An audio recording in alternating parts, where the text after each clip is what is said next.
Hey, welcome to it. This is the Ascension Football Show. I'm Joel Villafana. Sport is played on the field. Players perform to the best of their ability. High performance, peak performance. The science of sport comes to TNT. Do you know we have a high performance analyst, born and bred right here in Trinidad and Tobago? Anthony McConnell is here.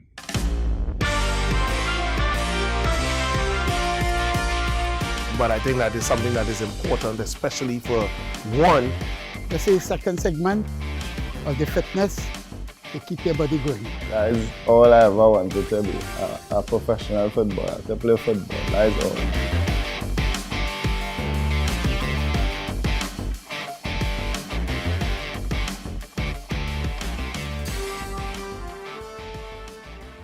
All right, guys, welcome back to it. The Ascension Football Show continues here every weekend. Be sure to catch us when you can. All our social media platforms, please follow us. So, as I said at the top, we have a born and bred high performance analyst right here in Trinidad and Tobago that has been doing some good work with his company, 361 Degrees. He is actually a former national hockey player and hockey coach. His name is Anthony McConnell. Those in the sporting world may know him, but over the last 5 years or so, he's been doing some fantastic work where the science of sport is concerned, and is now bringing it to football, hopefully. We have him here with us. No one else that could explain it better than the man, Anthony McConnell. Mr. McConnell, welcome, sir. Thank you very much. Thank you very much. So I would have interviewed you in your hockey with your hockey hat on, but for persons who may not know you, Anthony, so I mean, hockey was your first love as sport, as a sport. That's a good question. Firstly, I was a national table tennis player You before I played became table tennis too? field hockey. Yeah, I was in Right. table tennis first. My brother, who most people in hockey fraternity would know, Albert McConnell. Bubba, as they would call him, was in the hockey field more. And he came up on it and said, you know what, let's play hockey. And I said, okay, fine, I'll come and join hockey. When I did that, made the senior national team before I made the junior national team. When my first turn was the Cuba, the Pan Am Games. And then after that, we with the junior team. Remained on the team for approximately 18 years. Playing for Trinidad and Tobago, acquiring a gold, silver, and a bronze at CAC Games. Went to the first Indoor World Cup I ever qualified for in Vienna under the coach David Francois. I retired at that point again. And yeah, that would have been my career. Attended Commonwealth Games, 2 Commonwealth Games, Pan Am Games, as I said, CAC Games. And also then went into coaching through Annette North, Right. who then was the development officer both At at TTOC. But don't raise your head on me too much, because I want to get the link between talk, the table tennis. and then deciding just Yeah, going I onto a think- hockey field and developing as a national player. Yeah, our neighbor at the point in time in Marva was Jeffrey Wilcox, who was also a national hockey player. I'm a very competitive individual when it comes to sport. So playing table tennis, yeah, it was nice, having fun, made the national team. And then You were a national table tennis player as yeah, well. under 16. Youth player. Yeah, and then my brother, Bubba, as you would say, used to use me as a guinea pig. So called me out in the garage at home and doing his skills and you know, more or less embarrassing me. Yeah, and I don't like embarrassment. So I said, okay, fine. I started to train on it because I didn't like it. And at the point in time I was in school, and again, Fergie, as we would call him, Ferguson, was the then captain of the school team. And then we were brought on to play. I remember playing on Fatima grounds for school, between Fatima and us and whatever, and you know, Trinity and different school. My school was Trinity College, Mocha. And from there on, you know, I developed, and my brother started to say, well, you know what, why not come and try for the national team?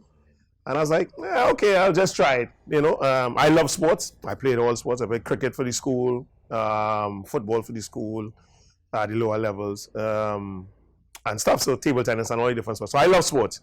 And I said, okay, fine, I'll try out this hockey thing. And one of a better reason, I made the zonal team At that point in time, I had North Zone, South Zone, East Zone, and I made the North Zone team alongside Rafael Govaya, Dean Neves, all these names, in hockey. And then from there, I was selected onto training squad for the national men's team and made it onto the team. As I say, from there on, I just never came off. Yeah. So You hockey wasn't necessarily your first love, but No. it was the sport you excelled in. Yeah, exactly. Tennis was my first, and Yeah. also I love playing football. Right. You were any good or I played at the junior level for the school. Right. I was good. You was all right? I was a small goal man. Me I was a too, small me goal too, man. me too. I was a small goal boss. I love cricket too. We play cricket. We played Right. all this for the school. But hockey was the sport you Hockey excelled was the in. sport I excelled in. Making a national team and going on to represent the country. Yeah, I think it was because of all the different sports that we were playing made an athlete out of us. Some of Yeah. us, get an athlete and not necessarily specific to sport. Yeah. So the attributes kind of fell in line with hockey, and it took off. Yeah. You transitioned smoothly into coaching after your playing career. It wasn't a smooth transition. I saw the with the That was Miss Annette Not decision to push me into coaching. I think she must have seen some quality, and I began coaching alongside. At the point in time was with the men's team, and it was the Dutch coach Eric Verboom, and I was then selected to coach alongside him. And at one point, we actually qualified. We had to go to an Olympic qualifier, and Mr. Verhoeven was unavailable. And for want of a better word, I was thrown in the Lions' Den to go down to New Zealand to coach the men's team. As head coach. As head coach. Right. I think at that point, that was the first time we ever beat the USA. We beat USA down there. Out of the 10, we came 9th. You're coming up against New Zealand and all these top teams in the world, Argentina and all these teams were looking for a qualification to get to the Olympics. So you're meeting the top teams. It was just an experience for us to be there. Again, you're looking at the likes of Kwan Dwayne Brown, Dwayne Kwan Chan, Solomon Eccles, Nicholas Wren, a lot of these top players that were at the point in time playing at that first then. We had 11 guys in England playing hockey, So it was a good bunch of fellas. And they did well in a competition of that nature. Again, the first time to beat the USA at that point in time, USA was always a stickler for us and stuff like that. So it was a good run, Your love for sport over the years and your involvement in sport, Mr. Makano, what did it teach you? One, to be patient and humble, and to live up to challenges. I think in my life, sport has brought a lot towards it in the sense of challenges and being able to overcome challenges. It gives you that drive and that energy to want to succeed in everything that you do in life. Might not be immediate, but at least have some sort of succession at the end of the day. And sport has done that for me. So it's taught me some discipline as well. And it has transcended into coaching. The way I deal with my athletes, the way I understand an athlete comes first. Athlete-centered, we call that. So I'm an athlete-centered coach as opposed to a coach-centered coach. Everything is about the safety and well-being of the athlete and for them to be able to prosper and go forward. I think that's the main thing for me, how I deal with it. So that human resource relationship tends to come from me playing the sport and being humble. When you look, as you said, the transition wasn't smooth as you would describe it. But when you look at the transition from being a hockey player, I mean, how long you played the sport professionally? 18 years. 18 years. Yeah. And as I said, sometimes it's not always easier. I said, no, when you put on your coaching cap to now deal with players, what that transition was like for you, and what did that teach you? I think I had to change because not every player is a coach, correct. And I think that's where I had not saw something in me that maybe alluded her to be a coach, But what I said it had done to me is that it brought a challenge. And remember I said as in challenges in sport, you tend to always want to be successful. I have changed over the years as a coach many times. Behavioral attitude towards the game, attitude towards officials, attitude towards the players. When you come in as a coach and say, well, it's my way or the highway. And that's coach-centered coaching, And then I've recognized that, some athlete-centered, give the athletes an opportunity to have a say. People might look at me and say, but no way, that's wrong. And I say, no, that's right. I think they've then believed that they have an opportunity of what is happening on the field and they have some sort of internal responsibility, and therefore what happens on the field becomes a part of them. We always look at the Jose Mourinho and the Guardiolas and ask ourselves, okay, how do you get? Yes, you have good players, but the majority of the work that is done is off the field. It's that athlete to coach relationship, that athlete-centered behavior that they don't really speak much about it. They have good players, but they have another side to it that we don't see. Man management, they call it sometimes. Correct. Behind the scenes. And that's the key to performance. All the science and all the things, yes, is important to have and all the different things, but that management, as you say, man management, is the key. Anthony, be real with me. I want you to be very honest. Yeah. Are you a nerd? For sport, yes. For sport. You're a Trinity boy? Yeah, Trinity College. So you would accept that you have some nerdish qualities over you? I mean, embrace your nerdhood. I mean, academic, I would say no, I'm an accountant. You're an accountant. But my dad was an accountant, Roman Meccano, right? So therefore I fell into that fray. But I'm IT inclined. I love IT, okay, but I'm not a nerd. I'm not a nerd, okay? Because I was going to, right, but you don't explain. Because I was going to try to figure out, because I'm transitioning here. Yeah. It's not a smooth transition like you're playing to coach.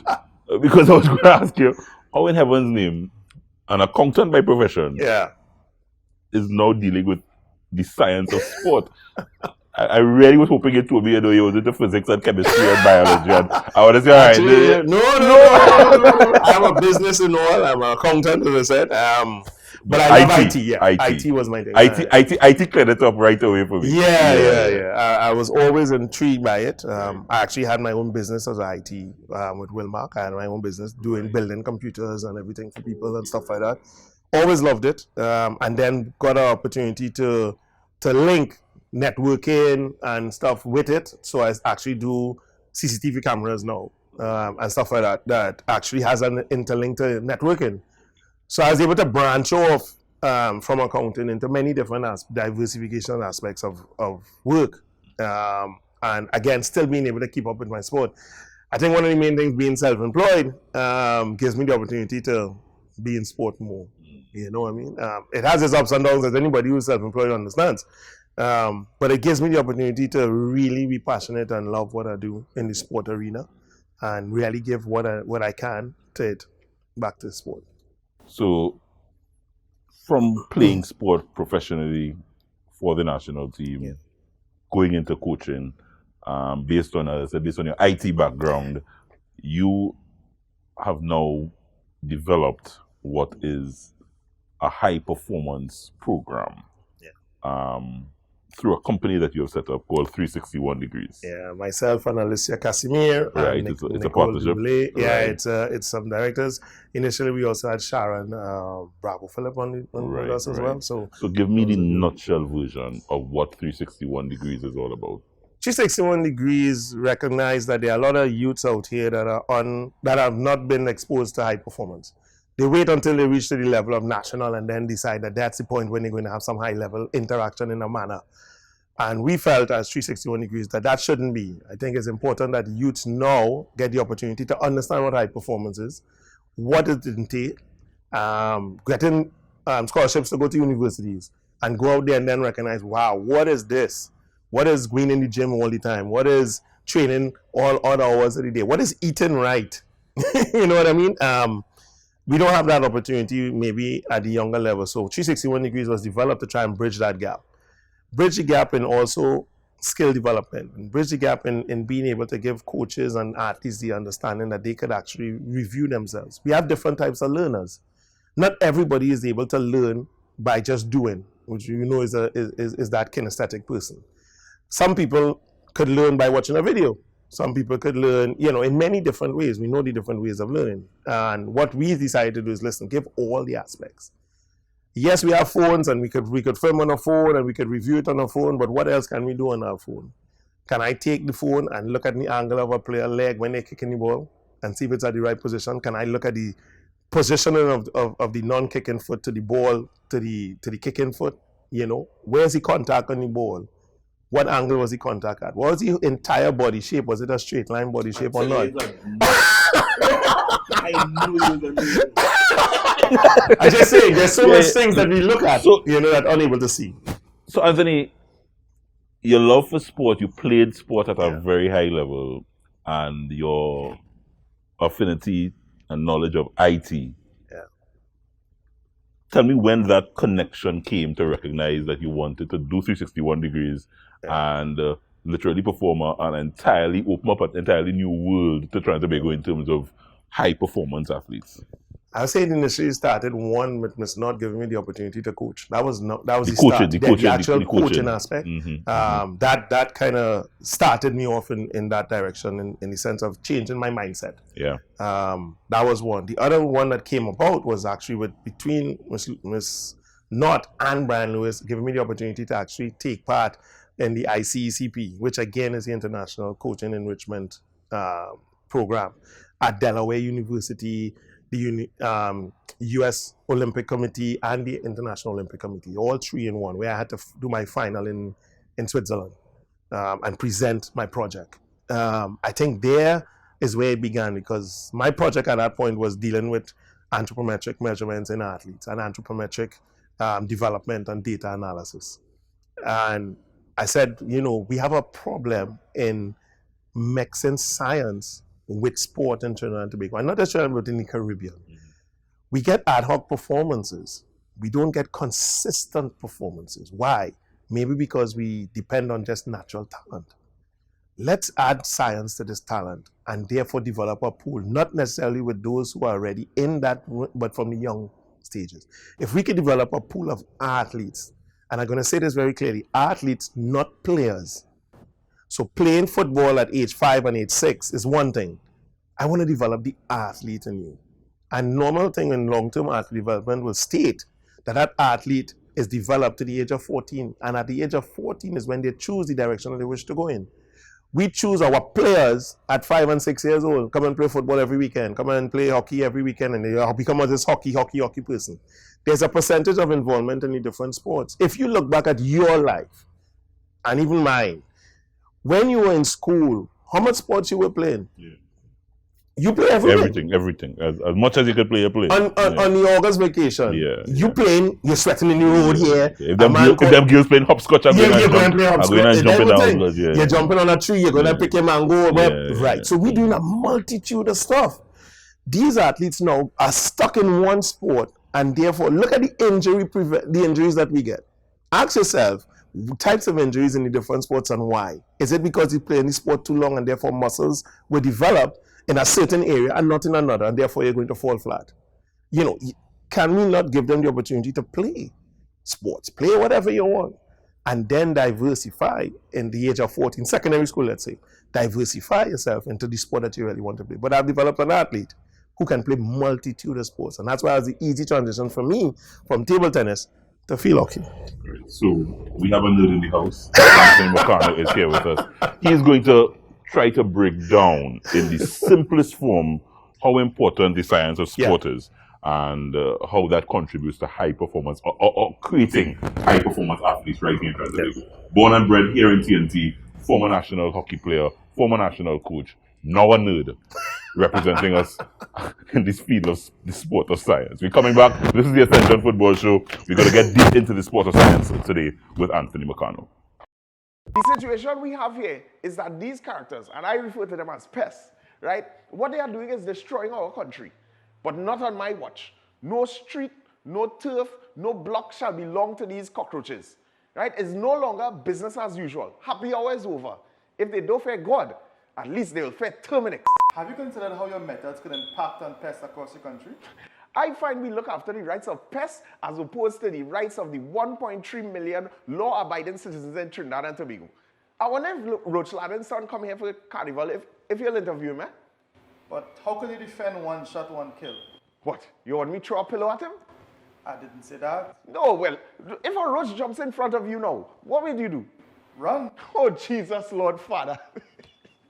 Pests bothering you? Call Terminix at 672-5007 or 672-0042 or visit our website at terminix.co.tt for a free quote and consultation. Join our fight against pests.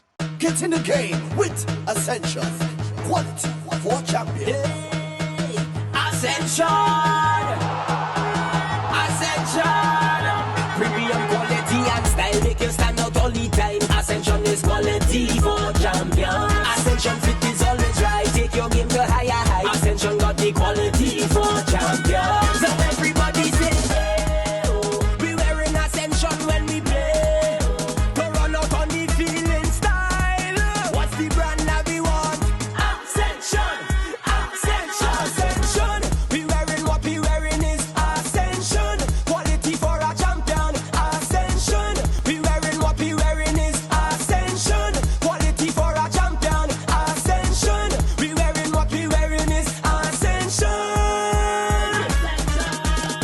Get in the game with Ascension. Quality for champions.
Amante Del Cafe is located at Magnificent Mall, number 271 Southern Main Road, McBean, Couva.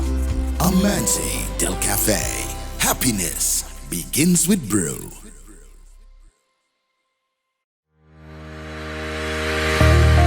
Lasso Frame Maritime Limited, the best in marina services. At our facilities, security checks ensures that all vehicles are secured. Our newly renovated bathrooms are always kept in a clean working order. Need repairs and maintenance? We have you covered. Our qualified workmen will get the job done. Boat storages.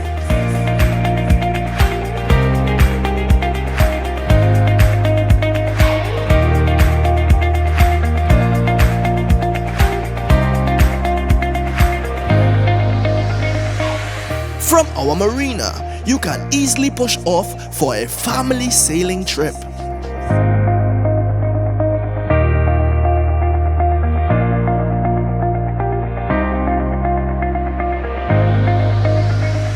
Or out fishing with the boys.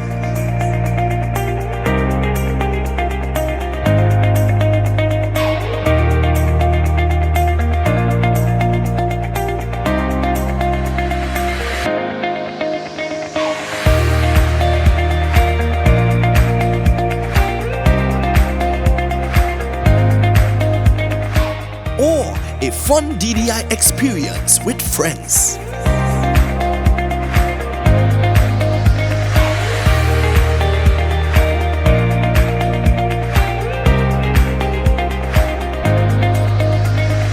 Boat repairs, secured parking, extensive camera system, boat charters, boat rentals, down the island parties.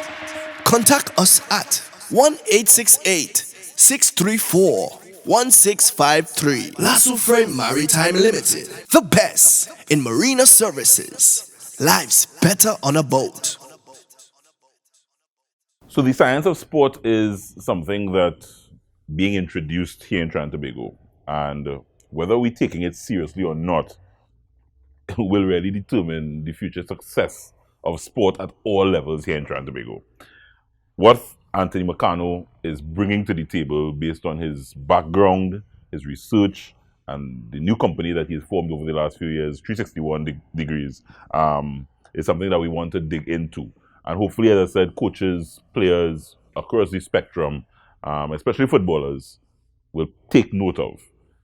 Anthony, let's start by speaking about high performance athletes. I think you alluded to it just before we took the break. High performance athletes, high performance players, and a player and athlete. I wrote it down because you said an athlete and a player are two entirely different things. Yeah. So let's speak high performance. High performance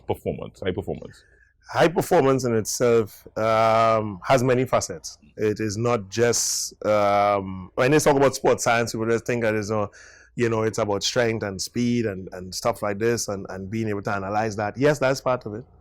A high performance team, to be honest, encompasses a nutritionist, a psychologist, a biomechanic, video analysis, the coach himself. It's a lot of parts that you put together to make this whole high performance unit. There are aspects of physical ability which comes down to the natural speed, strength, endurance, all these different aspects of physical abilities, yes? And then you have your biomotor abilities, your ABCs we call it, agility, balance, and coordination. But encompassed with that, you still have the technical and tactical side which the coach puts in. That's the development. That encompasses everything.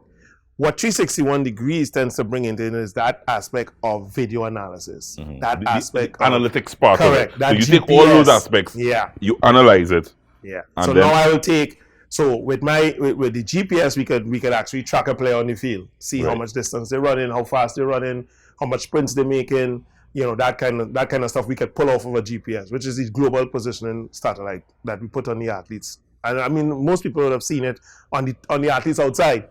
Our athletes here tend not to put it on or no have it. I don't know why. But I think that is something that is important, especially for one, getting to know your athlete better, getting to know if the athlete tired, if they're overworking, if they're overtraining. This gives me all that information about the athlete. We put on heart rate monitors. That gives us now that fitness side of the athlete. How fit are they? When are they into their max heart rate? We look at a lot of players in football that fall down with heart attacks and all these different things happening on the field just like that. We got to be careful and understand how to monitor this during training. It's not just for the game, but during training to be able to create that graph of how this athlete really should be performing, if they're improving or not improving. And what can we do in training to help the athlete perform better? That's the whole aspect of this entire thing of high performance. They have their people involved in the different aspects, and I'm saying you're going to have your trainer. That trainer is going to be doing his strength strength work, speed work, all the different aspects. And I'm going to say, okay, in the strength that you're training him, or in the speed that you're training him or her, what is the outputs that are happening in the athletes internally? Can you see that? No, but we could get a reading from that. I could say that an athlete is running 20-meter sprint. You want them to sprint at 100%. But when you look at the whole thing, you're looking at their heart rate and they say, you know what, they're not even sprinting flat out. They're not getting the workout that you want them to get. So we go into the science now, the nerdy part of it now. Is the athlete training what we will say anaerobic, lactic? Is the athlete training aerobic?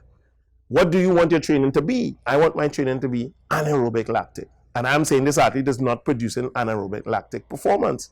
So you need to do something different to get the result that you want at the end of the day. We look at teams and say they're not fit enough. Fitness is a broad term. When you say we're not fit enough, in what manner? Are we training the right energy system in our sports? That's something that has to be acknowledged. We talk about, we just do sprints and run and whatever. Yes, I hear you. That's okay. And you say they improve. Have they improved to the level of international, or are they just improved from a base to a mediocre base? How do we measure that? How do we do the research to know what is the international standards out there and what do we have to go towards? We take somebody who's running a 20-meter sprint and say, you should run this in 1.11 seconds. That's the standard, let's just say, international. We know that's impossible. Let's say the standard is 3.58 seconds. You're supposed to complete a 20 meters in. You are running at 20 meters, let's just say, in 4.5 seconds. And then we train and we run it now in 4.25 seconds. You say, wow, that's an improvement. Well done. But then we go out there to play and they're running at 3.58. And now you're asking yourself, but we're not fit. Well, you thought it was fit because of the fact that you just drop a time, but you're not dropping any time to match what is necessary on the outside. So what we try to do is to create the environment. 361 tries to create an environment which tells us we have research on the sport, we have researched on what the standards are and where our athletes need to be. And therefore now design programs. This is where the trainer and everyone design a program to get them to this. This is what you need to do. And then we look at it and work on many things. In high performance, the first thing you would hear anybody say, we need to have a periodization plan. How much of us do that? How much of us actually create a periodization plan first? You've done that in terms of sports across the board, in terms of understanding different sports. And let's talk football. You've done that for football. You know what footballers' peak performance is, what he needs. What it should be. Yeah, what it should be. Yeah, we have collated some data as to how far a midfielder should run, a defender should run, an attacker should run. Now, system and the way you play a game could change, and therefore it could switch around as to what you want these athletes to do on the pitch. Right. But generally, we could say, I would tell you, maybe a midfielder or a defender shouldn't be running more than 8,000 kilometers in a game. If I see a defender running 11 and 12, he's overworking. He's going to get injured soon. And you tell the coach. I will tell the coach that. Yeah. I will say, listen, this athlete has been overworked. And therefore, you got to take your time with him, or maybe talk to him a little bit and figure out why is he overworking. Let's look back at the video. Let's see why he's overworking. It might not be his fault. It might be the fault of someone else who is not picking up their slack. And we could then identify that. Right, because actually that was, and we'll get down there. I want you to explain it in detail on your system. But football is a team sport. I think you were now alluding to that. Yeah. So in other words, the effort and distance exerted by overlapping right back or overlapping left back will be very different from a centre back. Correct. Because he has up and down. So are you able to pinpoint players and positions, what is required of the striker, what is required? You're able to do that? We can do that as well. And again, come back to the video and the strategy that the coaches have. And therefore, we could then determine what is the necessary energy system that is most prominent and needs to be exerted. So, for example, all of us need aerobic base. For sport, we need an aerobic base. How much of that aerobic base is needed? How much of anaerobic is needed? And how much of anaerobic alactic is needed? And that's where the sports change in relation. And therefore, we talk about in football, you need endurance. Okay, I hear you. And that endurance is related to aerobic capacity. And I would say, maybe not. Yes, you need endurance, and yes, you need that aerobic capacity, but that's not your main energy system that you need. If you look at football, at what point in time in football are you continuously running up and down the field? So there's some method of stop, whether the ball goes off the field or not. There's some method of some relaxation in the game. Okay, so therefore, do I need aerobic capacity that says that I must be continuously working over 3 and 4 minutes continuously without a rest? That doesn't happen. So therefore, are we training the right system to tell a man, go and run 12 laps, go and run 14 laps? So I am hearing trainers and coaches telling you, when you come, say, no, my team must run 5 laps before we start doing a warm-up is a warm-up. Whatever they want to do, But I'm saying the majority of what we need in football, and as well as in hockey, is speed endurance. We need to be able to consistently run distances consistently at the same intensity. I'm going to ask you a direct question in terms of what direct output this would have in terms of the systems and some of the things that you're implementing here. Yeah. Directly have on results. I think that we in the Caribbean definitely outweigh many countries in skill. We naturally have skill. That's a plus. Where our skill falls is when fitness falls. If we can improve the fitness levels up, then the skill level will match it to continue to be consistent throughout the game. And there won't be ebbs and flows. We're going to be able to consistently have a rhythmic method of play. If you're not able to do that, so for example, we play Argentina, a football match. Argentina's starting game is at a high level.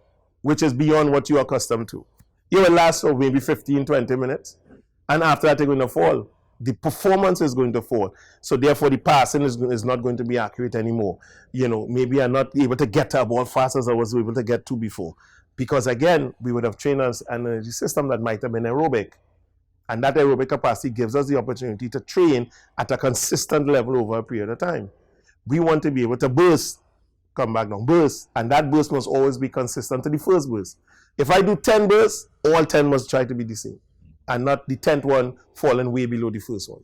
That's the difference in how these athletes out there train. Anthony, break down for me what exactly you do. Is it that on game day, you analyze the team, the players individually, and see what they do on the field and assess that? Do you do your work on game day or in training? Tell me how the work is actually done in terms of... We do the work throughout training. Do training, we are there working with the group. On game day, we are there working in the group. On the opponents, we have to do work on the group. We're not only on the team, we have to also do the opponents and actually come back to the coach with some information. So we also do that. While in training, we will work with the technical staff at that point as a support unit for information and stuff as to how the athletes may be developing or improving as they go forward. And again, to actually give the coach the opportunity, even in the video sessions, to have shorter meetings. You don't have to go through a clip and look back and rewind a game and say, look at this. And that's our job at that point. We're going to come and give you a 5-minute meeting on point with exactly what you want to speak about, what you want to look at. If there's a specific instance that you want to recur or look over, we can do that. Give me some examples. Okay, so let's just say in training, there's a set play for a free kick that you want done. We will film that because we're already in training. And now what we can do is cut that clip to say, listen, this was a good one. And what we do is then pass it on to the players on the phone. And they can actually look at it over and over and say, okay, yeah, this is set play we're talking about. Whether they name it set play 1, set play 2, we could actually create a video library of all the set plays and actually give to the players. If you remember American football, what do they get? This big handbook of all the plays. Okay, now we're going to give it in video form with you actually being part of it. This is what we did. So when they go out on the field, it becomes part of them because they're seeing it. I went in a Tottenham Hotspur's club at a point in time. And on game day, what do they do inside the club? Every TV shows football. They watch nothing else but football on game day.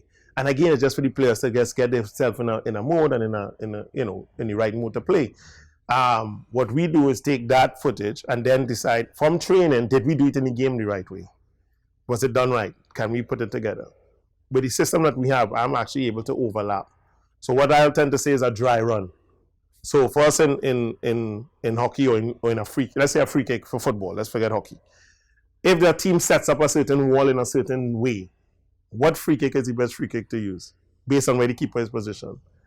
We could actually do a dry run of many different free kicks on many different positions and then overlap that on another team playing and setting a wall in the same manner. And say, well, you know what? This is the free kick we're going to use for this game. Because this is how they set up, this is where the keeper normally is, and this is the one that's most successful. That much detail? That much detail. We could do that. And that comes again from doing training, putting things in place, and then being able to give the coach the information for when they're ready to play. So as an analyst, as a high-performance analyst, you are literally there with the team in all training sessions. Yeah. Building up to, let's just say, match day. Yeah. And providing information to coach, trainer. Yeah. On the day, I could tell the coach or the trainer, that guy's tired, he's going to get tired, he needs some recovery. How fast is his recovery? So in training, I would know if a guy is training 100% max heart rate, how long does it take him to recover? 30 seconds? Okay, he needs 30 seconds and he back up again and ready to run. So maybe at that point in time, I could say, okay, he made that sprint, okay, fine. Look at his reading. By 30 seconds, he's back, he's ready to go again. He can make another sprint the same way, no problem. You might have another player that needs 45 seconds to a minute rest. And therefore, you're going to be looking at, if he gets 2-3 consistent runs, he's going to fall flat somewhere and he maybe needs to hold back a little bit. So maybe the coach might say, okay, don't go on this run.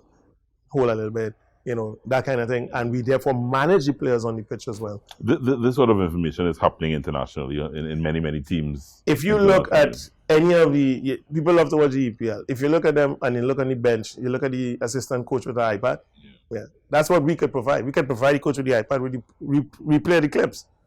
He could actually look back at what's happening now and look and see where the problem was and be able to fix it. So that ability, as I said, now coming back to your IT, your IT knowledge, right. That ability in terms of match day, game playing, you're monitoring what? Each player on the field? Correct. Each player on a software, on a program? On game day, and I'm actually coding each player as they touch the ball. Every time they touch the ball, if they have a free kick, if we have a corner, if a corner comes in, if the goal is scored, how the goal was scored. What was the lead up to the goal? Can we repeat that performance, that same way? We look at something, and I always relate something in hockey towards football, because again, it's 11 players on each, right? So we have something in hockey called accelerators. And accelerators are things that happen like 1v1, 2v1, eliminating, passing, overlapping players. Okay, let's just say, what was the mechanism to get the goal? Did we do an eliminating pass first, then did a 1v1, then had the overlapping player who scored the goal? If that's the 3 accelerators, then that's what we need to focus on to be able to score again. We need to make the eliminating pass, carry on a 1v1, who's the person who's going to do that first, and who are the people on the pitch who can do it, in what position, and then who's the overlapping player who's going to finish the goal first.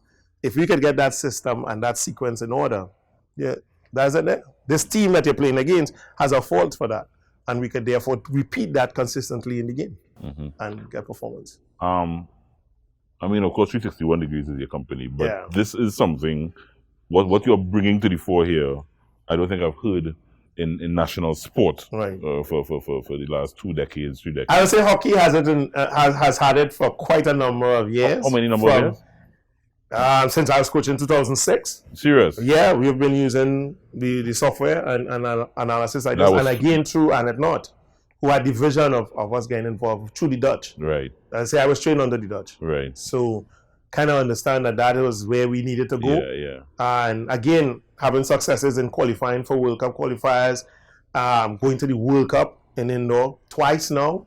Again, it shows that it has a value. So, could you say no? Based on your involvement, especially with the Olympic Committee, hockey was one of the sports that would have used it. Is it widespread? Is netball using it? Is cricket using it? I don't think the other sports are not using it as they should. No. And I think one is a costing thing. It's right. Costly. You're an expensive guy. The software expensive. The software expensive. I understand the situation, and even in the pandemic, it's even worse. Yes. Yeah. But I understand the situation. But again, they say good thing not free and free thing. Yeah. At the end of the day, yes, there's a cost towards it. We try to be very reasonable in what we do. As you would have heard us say, the amount of work that we do on the outside as compared to the work we actually do on the field is so vast. It's difficult to charge people for that time. Normally out there, an analyst will be easily $30,000, $40,000. I know that's almost impossible here. That's okay, because we want to be able to get people in the front to understand what this is about and how to get this involved. And we fully understand that. So we tend to do it on a case-by-case basis and try to assist as best as we can, just for people to know that we have talent, so much talent here that is not being utilized. And we just need to bring it to the forefront and add that science to it, and you're going to get consistent podiums, as Mr. Lewis will say, podiums is what we're looking for. You're going to get it. We are going to get it. How far can your arms stretch? 361 degrees. In terms of let's look at football. Let's say football. If you get involved in football in terms of assisting football from that scientific approach, IT, bringing proper information and knowledge to technical staffs, how far can your arms spread? I think the thing about it is one thing for 361 to say we could do this, but I think the main thing is to educate people. Yeah, national teams across the board from we can work with it. We currently have an academy in Mayaro with 70 swimmers, youth swimmers. I'm not a swim coach, but we have swimmers at the Mayaro Resource Center, and we have 70 youth swimmers there who are strapped up with heart rate monitor belts when they're in the pool for me to get readings from them to know exactly if the training is right or not. This is something that they were shocked at this. What is this you're bringing in? But I need to introduce you to this now at this age, because you need to understand what this is about. So 361 Degrees has tried in many ways. We had a camp recently in the Easter, a little camp that we did, and we had futsal, badminton, table tennis, swimming, volleyball, all the different sports, because we understand that we should not be specific to a sport because we want to create athletes. And to create athletes, they must be exposed to many sports at the ages that they are until 14. Is the Ministry of Ministry of Sport, are they aware of the program? We have tried to make meetings with them, to get to speak with them, and to try and share what we have. We are doing it through in a way with the Olympic Committee, having meetings with them and introducing the kind of things that we can do. Even the Olympic Committee is also part of this project, in the sense of, I said, we were bred out of the Olympic Committee in the sense of the ideas and what needs to be done. And working alongside the Olympians currently now, Aaron Prince, we were working with Aaron Prince from before with the Olympic Committee through the same mechanism of science, So where it comes to that and where our arms could stretch, we try to bring people on board to teach. And therefore, if we have one in all the different sports, then I think that's a plus for Trinidad and Tobago sport and all. It's not just about 361 here to make money and just it's not about that. It's about educating people that hopefully our sporting fraternity will be able to compete with those on the outside world at a level playing field. But if we don't introduce these things, then there's going to be a problem. We're not going to be able to stand up to what the competition is outside, and we're not going to have the data and the information to make decisions. Yeah, we spoke a couple of weeks ago about local coaches and foreign coaches. Yeah. So we don't have to go far abroad to get a high performance analyst. He has an entire team here working. Anthony, I want to thank you very much for the information, and looking forward to the inputs that you're going to make, especially in the football fraternity right now. I think it is very much needed. Thank you very much. Sure, no problem. And we want to invite you back to probably give us a full demonstration. Sure. Use your IT nerd ability and actually show us how this actually works. We're going to get a full demonstration from you. That's Anthony Macano, guys, former national hockey player, national hockey coach, and now putting his wide array of knowledge over the years into putting sport science, high performance analytics to the forefront. So when we get into video analysis, we tend to look at the program, Sports Code Game Breaker. That program in itself gives us the opportunity to do video analysis strategically for many different sports. And what I'll try to do is to give an example as to how this looks and what happens. So if you look at what we have up on the screen, this is something that we developed for Terminex Rangers, a football team. And again, if you look at it, a lot of codes inside of here, which we tend to develop to create instances, video instances for every action that happens on the field. The good thing about Sports Code Game Breaker is that we also allow to take the video, not necessarily always live, but even post-game, and still be able to do the same action. It's ideal if we could get it live, so actually when the game is going on, that we could actually give support to the coaches and the technical staff in giving them instances that might have occurred, statistics of the game that is happening currently, and therefore strategically make their differences on the field at the same time. So almost instant. I think that adds value in the current state and current best practices of international football or any sport that you look at. This is what happens at the back end for coaches to have that information, go into the dressing room, show the team a clip, explain what it is that they want done, come back out and actually execute. This is the power of the program in itself. And as you look on the screen, you'll see that I developed a code window for Terminex. And you'll see that in it, maybe not able to see, but you'll see where we have things like corners could be there. We have the individual players' pictures. So as they touch the ball or they have any instances that happen with them, we're able to clip them directly. And they're able to see themselves even post-game, even during the game if the coach wants to make a specific tactical change or tactical element. He's able to pull that player aside, look at the clips that they have been doing during the game and actually fix or change to suit. We don't only look at the current team, but we also look at the opponent. So the coach gets information about the opponent, what their build-up phase looks like when they have possession of the ball, how much possession they have, what part of the field they have it in, what parts of the field they're losing the ball in. These are important instances that they could have. If they have corners, if the corners are coming in swingers, out swingers, this information can be relayed to the coach instantly, and therefore he or her can make the decisions that they see fit. So after the development of the code window, what we come to now is actually the clips that we're going to decide how we're going to put this together. If you look on the screen, you will see where we have used that same code window that we were looking at and now see the individual clips. The good thing about this is that we're now able to take just what we want. So the coach doesn't want to see the entire game and then have to look through, to stop, to go back. Coach wants to be specific and do exactly what he wants. He knows what he wants, or she knows what she wants. And our job in the support is to give them exactly what they want. And by so doing, you can look on the screen and you would now see that all the goals that this team has scored in the game, coach is able to look at that in review instantly. So we're going to look at that now. These are all the goals that were scored in the game that the coach can now look back and review and look and see how it's been done. What was the build up towards it? What was the position of players on the field? Were they in the right spot? You have your set place for your corners. Did it go well? Yes, and therefore they could decide now if they need to fix, change, anything else that needs to be done. The good thing about it is that we could also slow this down. And I could take this back as slow as I want. I could go back as fast as I want. I could look and see the angle that this guy actually strike the ball. Was it good from the coach perspective? Was the ball height right? Did he hit it at the right spot? These are things that can be analyzed instantly. So we can look and see exactly at the point in time that he made contact with that ball. Is this good? Could he have been better? This comes from the experience of the coach now being able to analyze this and say, yes, this is great.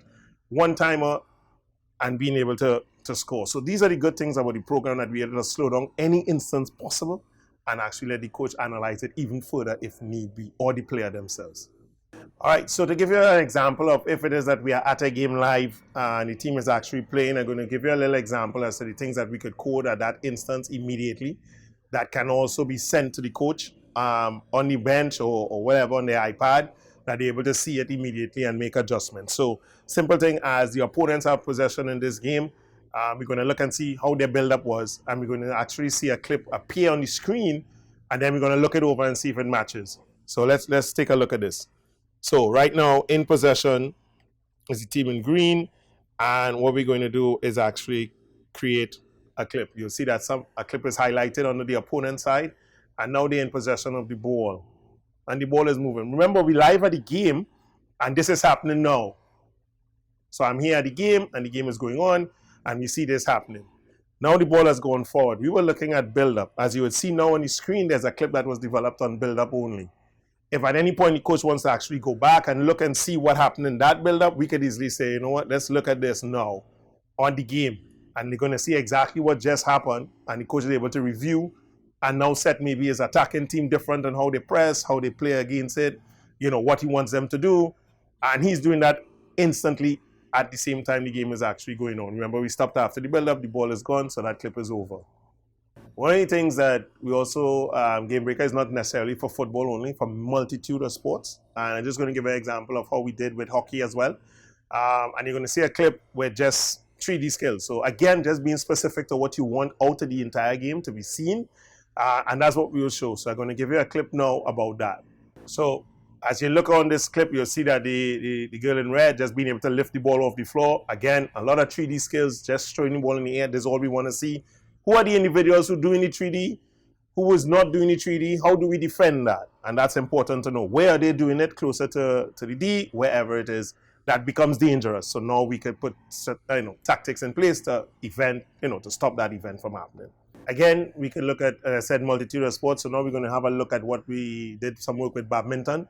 So you would see some clips of badminton again. And just to more or less show you that this is the way that modern coaches are going. This is the way that they have the information. When you think of things happening behind the scenes, this is what happens alongside any high performance unit that you have. So we're going to take a look at this as well. We're just going to look at all the points that were made that went out, as simple as it is. So every point that was lost, every point that the player hit out for the court, we're going to look at it. And again, you could look at, again, how much just technique, right? So we could look at technique. Is she stretching or not? Should she be stretching or not? And maybe that's what causing the shuttle to go off the pitch, So again, it gives us the opportunity to look at that. It gives us the opportunity to look at just position. Is she able to hit the shuttle at the right height? Did she hit it at the right height or the wrong height, causing the shuttle to go off the court? These are things that we're able to do and slow down, again, as I'm saying, or we could have it at live speed. So all we're looking at is basically every time that the athlete loses the point and what caused that. Again, this point we could easily see, was the arm in the right position?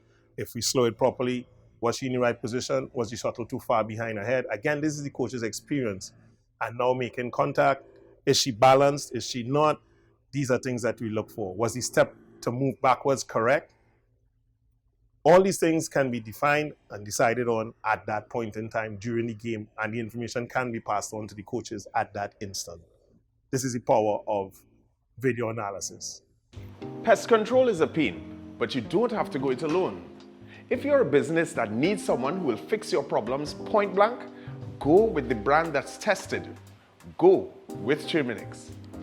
Born almost a century ago in Memphis, Tennessee, Terminix International's mission has been to spread its innovations across the world through its integrated pest and termite management system, reducing the infestation of pests and vermin. Our Trinidad franchise neutralizes the threat of tropical insects and ensures that companies, from food production to hospitality, protect their investment and get the maximum value from our relationship. And we've been doing it well for over 20 years. Termites and pests are relentless, but they're no match for Terminix. Contact us today for a free consultation and quote, and let's introduce you to convenience. Protect your premises today. Choose a service provider that persists. Talk to Terminix. Pests bothering you? Call Terminix at 672-5007 or 672-0042 or visit our website at terminix.co.tt for a free quote and consultation. Join our fight against pests. Get in the game with Ascension. Quality for champions. Hey, Ascension! Ascension! Premium quality and style make you stand out all the time. Ascension is quality for champions. Ascension fit is always right. Take your game to higher heights. Ascension got the quality for champions. So everybody say, hey, oh, we wearing Ascension when we play. To run out on the field in style. What's the brand that we want? Ascension! Ascension! Ascension! We wearing what we wearing is Ascension. Quality for a champion. Ascension! We wearing what we wearing is Ascension. Get in the game with Ascension. Quality for champions. Lasso Frame Maritime Limited, the best in marina services. At our facilities, security checks ensures that all vehicles are secured. Our newly renovated bathrooms are always kept in a clean working order. Need repairs and maintenance? We have you covered. Our qualified workmen will get the job done. Boat storages,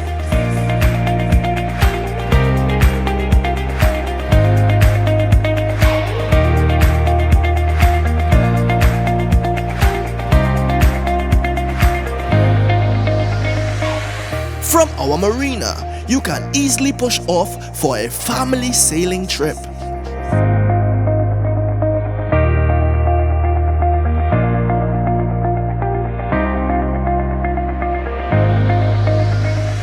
Or out fishing with the boys.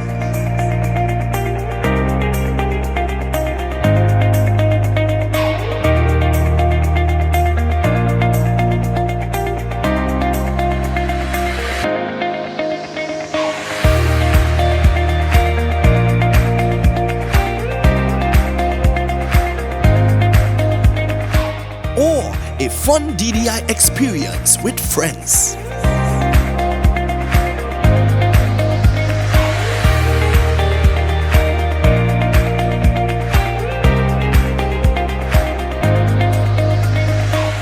repairs, secured parking, extensive camera system, boat charters, boat rentals, down the island parties. Contact us at 1-868-634-1653. Lasso Frame Maritime Limited, the best in marina services. Life's better on a boat.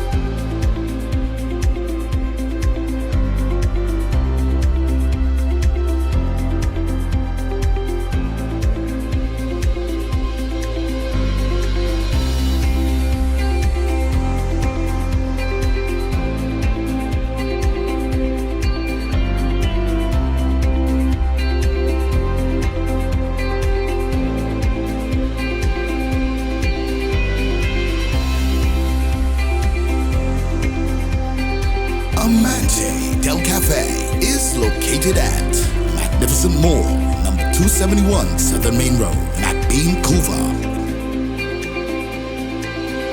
Amante Del Cafe. Happiness begins with brew.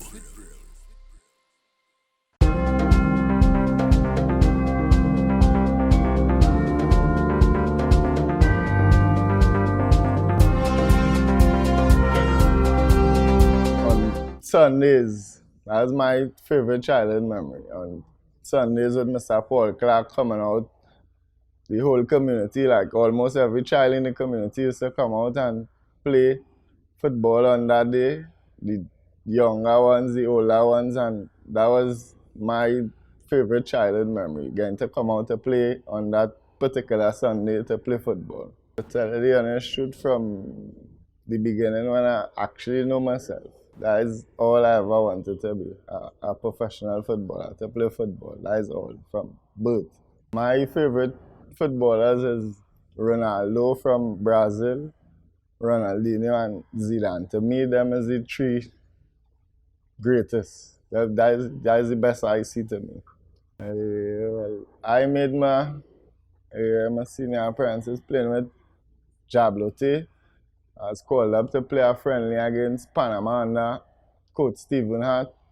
And that was the first time I started that game in the stadium, and that was my first outing with the national senior team. It's just an honor to represent their country. As any footballer, it should be an honor to represent their country. That is all that they really should want, to represent their country and represent the country at the highest level and to the best they could. It meant a lot, the world to me.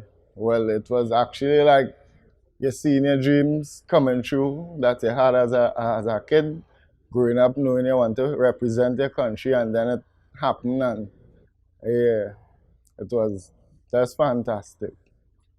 My first professional club really that I played with was Mapao Stars, when they had come in the Pro League, yeah. And from Mapao, I went on to Caledonia, and then played Caledonia, and had a stint at Caledonia. From Caledonia, played with Jablote, and played some years at Jablote, and had 2 years at Club Sando, and now I'm here with Terminex Lafayette Rangers. Enjoying myself a lot here. You know, the environment is a good place to be. Have a good boss, a good structure. You have plans, everything going to plan, only for the corona to step in, the COVID. But so far, everything going as planned and things going nice, and I really enjoying my time here, and would really like for when I finish to finish here too as well. I play mostly center forward and left wing, right wing. I could play attacking midfield as well.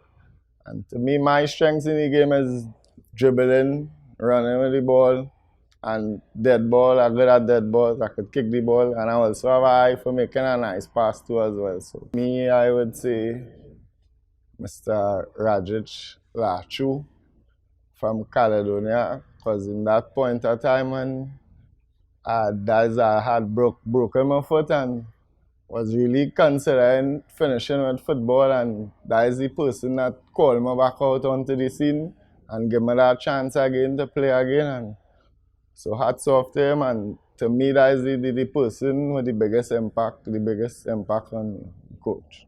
My ambition will always be to represent my country at the highest level and doing my best for my country all the time. And that is just about it. That's representing my country to the highest level. And I want them to remember me as Tyrone. That is the player that, he just beat you and laugh and enjoy himself. It's a joy to sit down and watch this player play. He's an exciting, enjoyable player to watch.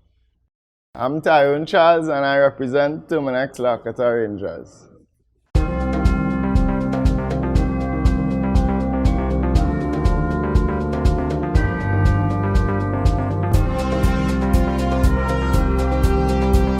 All right, guys, just wrapping up with our coach's corner as usual. Here is Ansel Elcock. Thanks, Joel. This is the second segment of the fitness to keep your body going. Some people calls it suicide, some people calls it shuttle, but it's all a part of fitness, it's all a part of leg work, all a part of get here from point A to point B on top of your game. And basically what you want to do is called suicide. So from point A to point B, time you reach to the fifth cone, you want to make sure you're between 90 to 100 degrees with your pace, with your speed. All right? So you start off nice and slow, you're going from here, back here, right? You can turn, you can run, or however you're comfortable at, but every time you're going, make sure you increase your speed, right?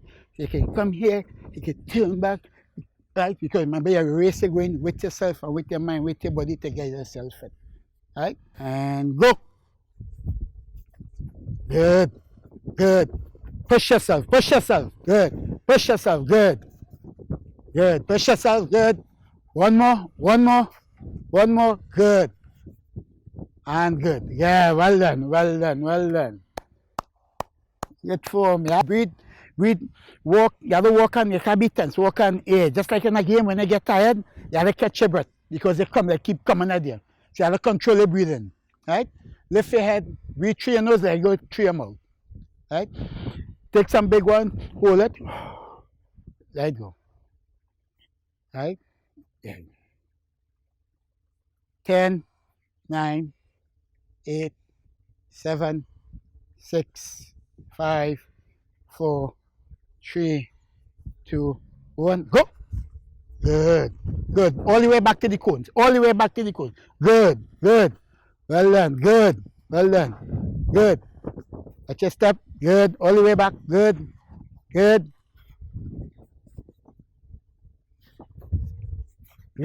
Well done. What's your ball? 9, 8, 7, 6, 5, 4, 3, 2, 1, and go. Side on. Good. Good from go low. Good. Look up. Look at me when you're doing it. Good. Right. Good. Take your time. Watch. Take your time to the end. Yeah. Good. And all the way home. Good. That was the second part. All about fitness.